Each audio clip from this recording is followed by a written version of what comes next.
ओम नमः शिवाय फ्रेंड्स, राधे राधे, जय माता दी। आज की कहानी है अच्छा बेटा या अच्छा पति।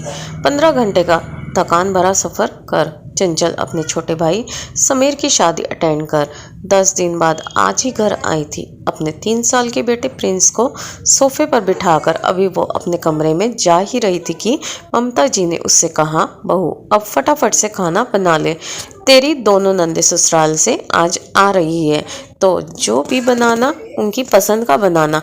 मैंने ज़रूरत का सारा सामान भी मंगवा कर रख दिया है। अपने कमरे की तरफ जाती हुई चंचल के पैर तो वहीं ठिठक गए। मन ही मन सोचने लगे कि तंदों को भी पता था कि मैं 15 घंटे का सफ़र तय करके थकी हारी घर आऊंगी, फिर आज आने की क्या सूझी, जबकि दोनों यहीं पास में रहती हैं और हर रविवार को यहाँ आ जाती हैं। इतने में बाहर ऑटो वाले को पैसे देकर उसका पति संजय भी अंदर आया और आकर सोफे पर पसर गया। उसे देखकर ममता जी बोली, अरे मेरा बेटा थक गया क्या? बहुत दूर है तेरा ससुराल, तो पता नहीं समधी समधन को क्या सूझी जो तेरी शादी के बाद इतनी दूर जाकर शिफ्ट हो गए। अगर मुझे पता होता तो मैं इतनी दूर तेरा ससुराल कभी ना करती। अब माँ, इसमें हमारे बस की बात थोड़ी ना है। जहाँ पर बच्चों का काम होगा माता पिता वहाँ अपने आप ही शिफ्ट हो जाते हैं। फिर मम्मी जी पापा जी अकेले भी क्या करते यहाँ पर? संजय ने अपने सास ससुर का पक्ष रखते हुए कहा। ममता जी मुंह बनाती हुई चंचल की तरफ देखकर बोली, अब खड़ी खड़ी यहाँ क्या कर रही है? जा फटाफट से चाय बनाकर ले आ। देख नहीं रहे कि ये कितना थक गया है? ममता जी की बात सुनकर संजय हंसता हुआ बोले, अरे माँ, मैं अकेला थोड़ी ना थका हूँ, वो भी तो थकी है, वो भी मेरे साथ ही आई है। तो इतनी दूर से ट्रेन में बैठी बैठी तो आई है, कौन सा ट्रेन में कोई काम कर रही थी जो थक गई? ममता जी चिढ़ती हुई बोली। चंचल ने अपने लगेज की तरफ देखा तो संजय ने कहा, तुम जाओ और चाय बना लो, तब तक मैं ये सारे बैग उठाकर कमरे में रख देता हूँ। उसकी बात सुनकर चंचल तो रसोई में चली गई। पीछे से संजय उठकर बैग उठाकर कमरे में रखने लगा तो ममता जी बोली, अरे थोड़ा आराम कर ले, अभी अभी थका हुआ तो आया है, बैग उठाकर वो नहीं रख सकती क्या? जो उसका काम तू कर रहा है माँ, उसमें उसका काम या मेरा काम क्या है? इसमें मेरा भी तो सामान है, अगर मैं रख दूंगा तो काम जल्दी ही फ्री होगा। फिर सोच रहा हूँ कि बाहर से ही कुछ मंगा लेता हूँ, बहुत ज़ोर से भूख लग रही है। अब चंचल भी थक गई होगी तो क्या खाना बनाएगी? क्यों मंगा रहा है? अभी तेरी दोनों बहनें मधु और मेघा भी तो आ रही है यहाँ पर, उन्हें क्या बाहर का खाना खिलाएगा? ममता जी की बात सुनते ही संजय जहाँ था वहीं रुक गया। क्या मेघा दी और मधु दी आ रही है? आज अचानक कैसे आ रही है? अब मुझे देखे हुए काफ़ी दिन हो गए थे तो इसलिए आ रही है। तो वह उनके बच्चों की परीक्षाएं चल रही है, छुट्टियां नहीं मिली, नहीं तो बच्चों को भी लेकर आ जाती। बहुत दिन तो कहाँ हो गए माँ, अभी 5 दिन पहले यहाँ से गया था, तब तो दोनों ही मुझसे मिलकर गई थी। संजय ने धीरे से कहा, ये तो उनका प्यार है तेरे लिए, जो वो तुझसे मिलने आना चाहती है, तो इसलिए बाहर से खाना मत मंगा, चुपचाप बहू को बोल दे कि उनकी पसंद की चीज़ बना दे। मेरी बेटियाँ कोई बाहर का आया हुआ खाना नहीं खाएंगी। पर माँ, चंचल भी तो थक चुकी है, 15 घंटे का सफ़र कुछ कम नहीं होता है, ऊपर से 3 साल का बेटा है, ट्रेन में कितना परेशान कर दिया उसने, एक बच्चे में ही थक गए तुम लोग दोनों।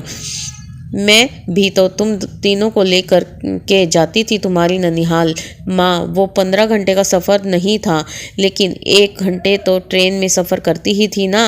अब तब तो मेरी मदद के लिए कोई नहीं आता था, वो भी 3-3 बच्चों के साथ। माँ, आपने क्या किया वो आप जानो, आपकी सास ने आपके साथ क्या क्या किया आप जानती हो, लेकिन आपके साथ जो हुआ है उसे बहू पर थोपना तो गलत है ना।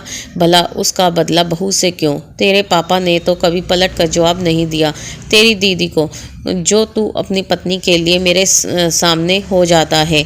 माँ, पापा और मुझे में फ़र्क है, आप हर चीज़ में कंपेयर क्यों करती रहती हो? मेघा दी और मधु दी आ रही है तो उन्हें भूखा तो वापस नहीं भेजूंगा, लेकिन हाँ, खाना मैं बाहर से ही मंगा रहा हूँ। चंचल भी थक चुकी है, उसे भी आराम चाहिए।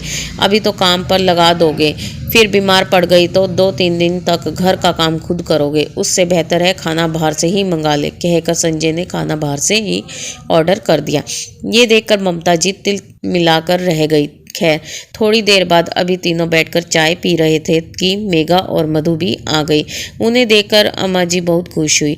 अभी वो लोग बैठकर हालचाल पूछ ही रही थी कि इतने में डिलीवरी बॉय खाना देने आ गया। संजय ने जाकर खाना लिया और पेमेंट करके आ गया। ये देखकर मधु और मेघा ने ममता जी की तरफ इशारा करके पूछा कि क्या बात है, खाना बाहर से क्यों मंगाया है? भैया आजकल की बहुओं को जोर लगता है नंदों के लिए खाना बनाने में, इसलिए बाहर से खाना आया है।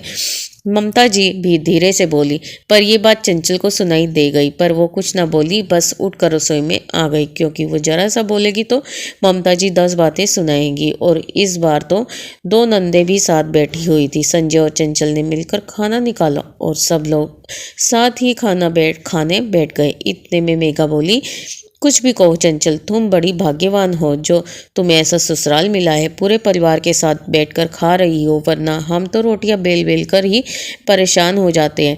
तुम्हें तो इसके लिए बहुत दान धर्म करने चाहिए और भगवान का शुक्रिया अदा करना चाहिए जो तुम्हें हमारा भैया मिला, जो कम से कम यह तो समझता है कि बीवी थकी हुई है तो बाहर से खाना मंगा लो, वरना हमारे पति तो खाना बनवा ही लेते हैं हमसे।